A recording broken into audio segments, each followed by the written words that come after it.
Hello. I am Matsion, and this is day 7 of the childhood challenge. So, I had to make a picture of myself wondering how I looked as a kid.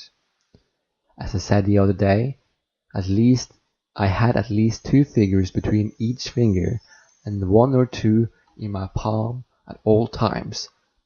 I had Lady from the Disney movie Lady and the Tramp under one arm and Eeyore from Winnie the Pooh under the other.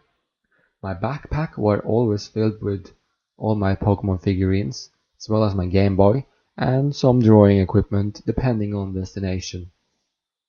I always had a few Donald Duck comics easy accessible. My shoes were always untied.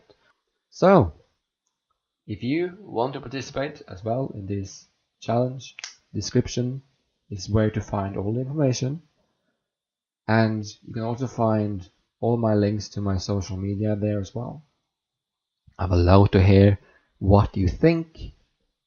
Thank you so much, and bye bye.